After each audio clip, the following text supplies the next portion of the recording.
This program contains rare films of World War II originally shot in color, found during a 2-year worldwide search. Much of it has never been seen on television before. These films are presented now in high definition. Some images are graphic in nature, and viewer discretion is advised. Previously on World War II in HD. Flash, Washington.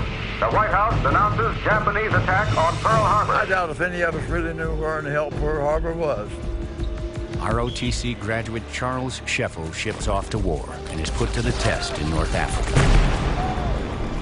I can hear screams and moans from my guys, and off to my right, the damn kid stands right up. Killed. Right then and there. And then I yelled at my men, "Damn it, don't anybody else stand up. I'll get you guys out of here." Meanwhile, Austrian-Jewish immigrant Jack Werner enlists in America's Army. My life was almost completely obsessed with Hitler, and we decided it's about time to stop talking and doing something. Sent to the Aleutian island of Attu, he sees his first action as Allied forces reclaim American territory from the Japanese. Finally, I have my chance to prove myself in combat and feel like a man who can carry his own. Grant us a common faith that man shall know bread and peace, that he shall know justice and righteousness, freedom and security, an equal opportunity and an equal chance to do his best, not only in our own lands, but throughout the world.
Of the end. But it is perhaps the end of the beginning.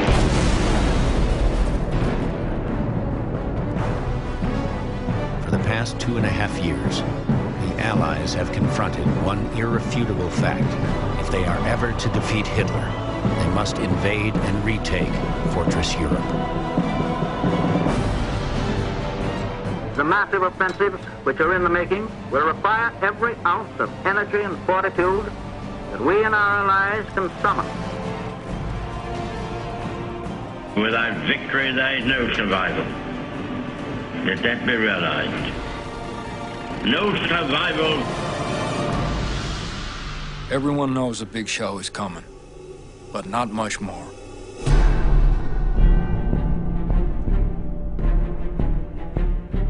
After surviving 12 months of brutal campaigning against Axis forces in North Africa and Sicily, Army 2nd Lieutenant Charles Scheffel is in England. The 24-year-old combat veteran is with the 39th Infantry Regiment, practicing assault landings in preparation for the most complicated amphibious assault in history.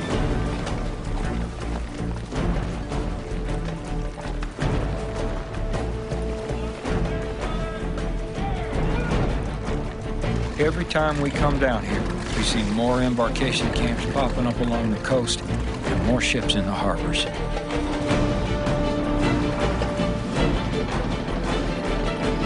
After victories in North Africa and Italy, the Allies finally feel ready to launch their long-anticipated invasion of France.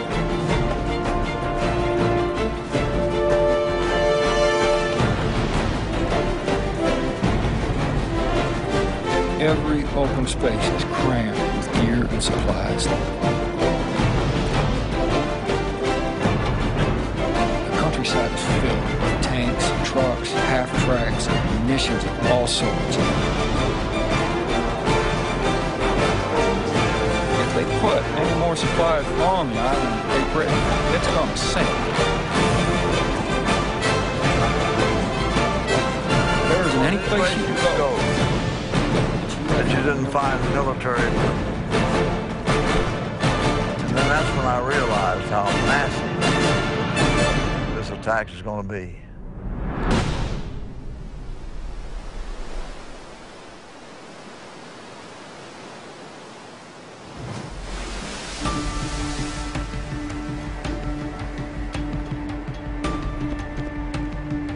As Allied forces in Europe prepare for the Normandy invasion, military planners in the Pacific set in motion their own massive assault against the Japanese.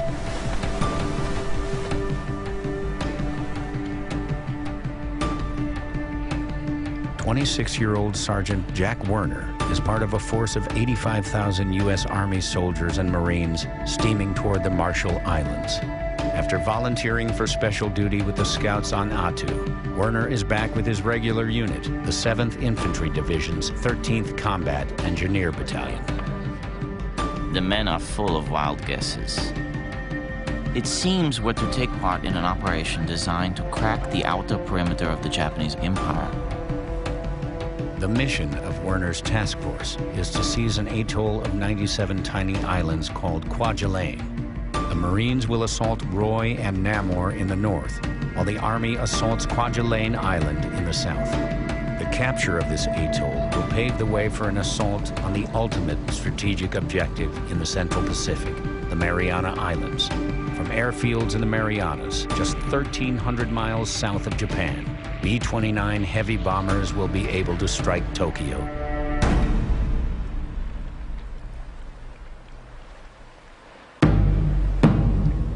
All around us are tiny coral islands with shimmering beaches like pearls strung on a necklace. Tiny spots of land in the vast ocean. Now the target of the entire might of the Central Pacific Fleet. 7 of us are assigned to all the explosives. Our job is to shuttle them ashore to the troops whenever they're needed. So instead of actually fighting, it looks like I'll be the man behind the gun. It's damn frustrating. I want to be in the action.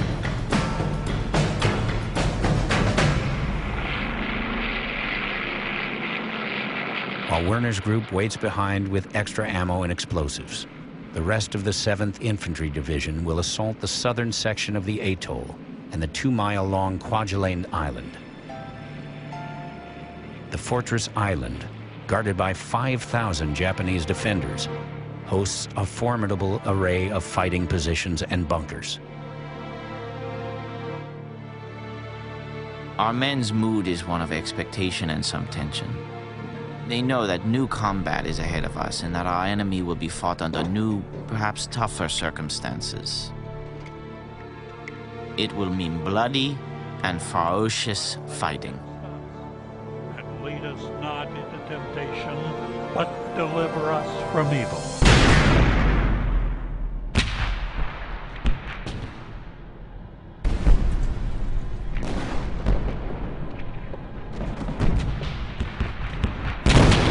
It's awesome. A terrific barrage.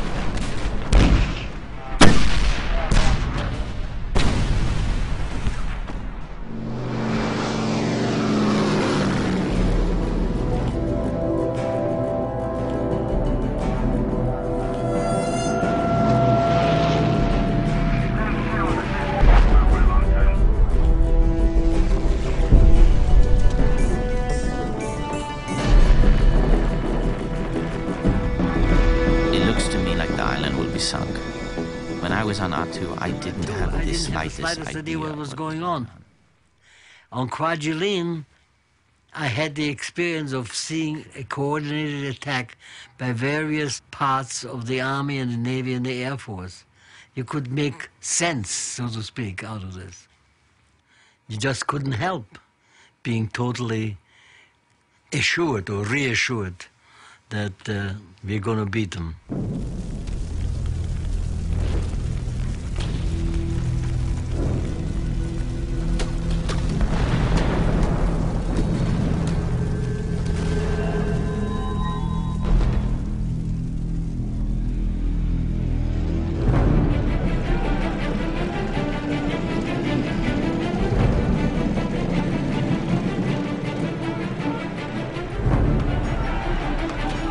My old buddies in A Company are going in the 1st and 4th assault waves. I wish I was with them.